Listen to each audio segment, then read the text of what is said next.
Brought you the first part of an in-depth look revealing a darker side of Syria's White Helmets. This investigation aims to offer an unbiased look at facts not covered in the mainstream media, informing our viewers about the other side of the story. One America's Pearson Sharp has it.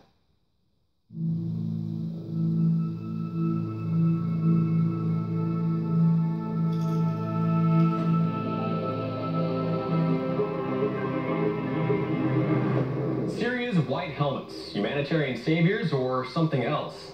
We've already seen some contradictory evidence that shows the so-called rescue workers appear to have a darker side.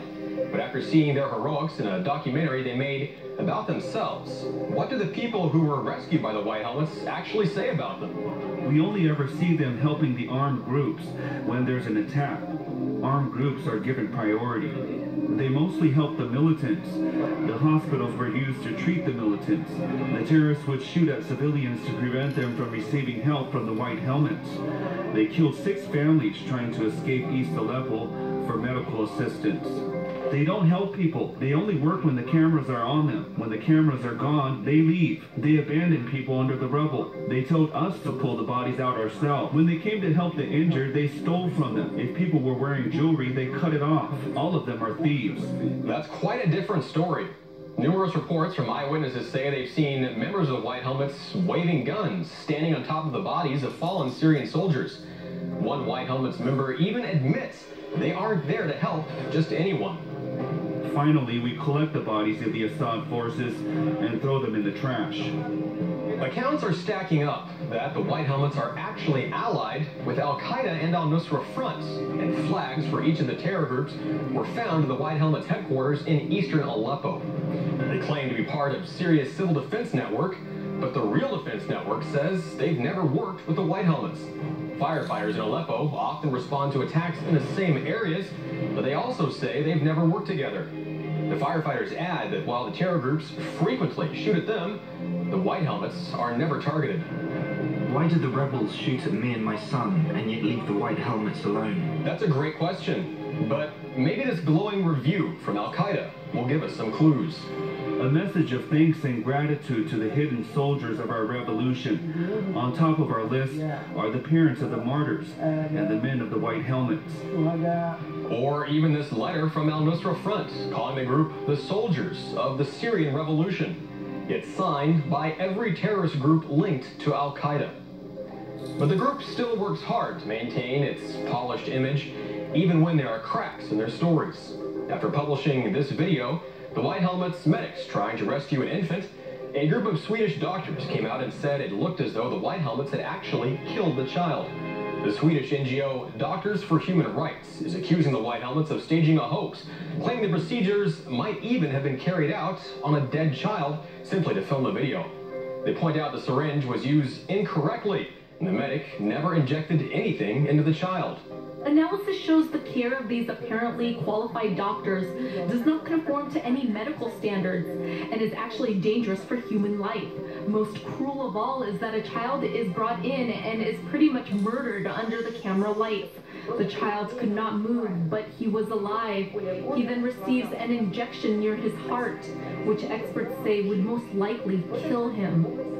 Since going public with their findings, those doctors are receiving death threats from anonymous sources online. Another example is the so-called mannequin challenge video.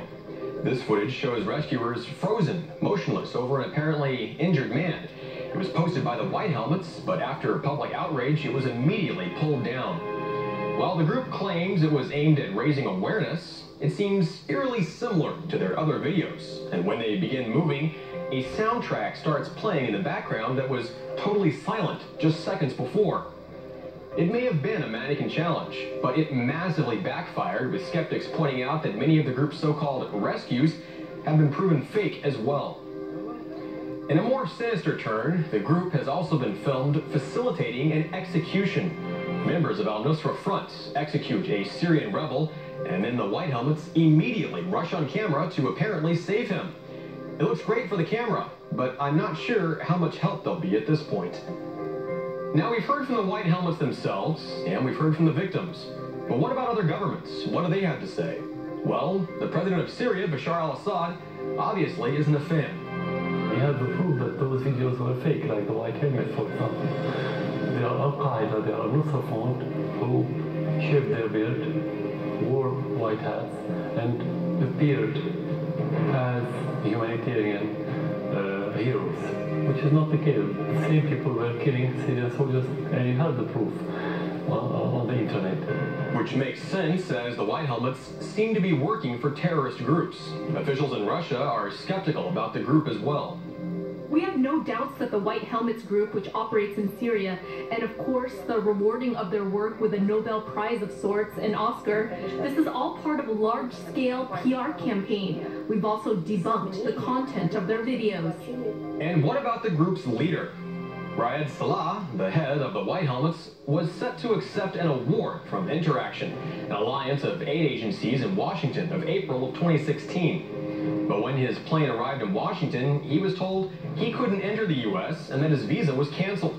The State Department wouldn't give specifics, but officials said that he was denied after being screened, raising questions about his ties to terrorist organizations. Any individual in any group suspected of ties or relations with extremist groups or that we had believed to be a security threat to the United States, we would act accordingly. So where does that leave us?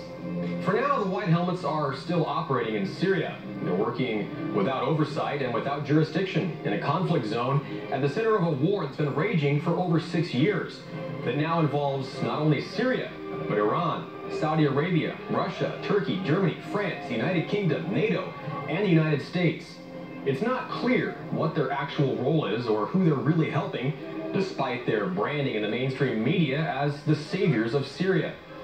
But something's not adding up, and as the brutal war continues to take its toll, it's the people of Syria who are paying the price. Pearson Sharp, One America News.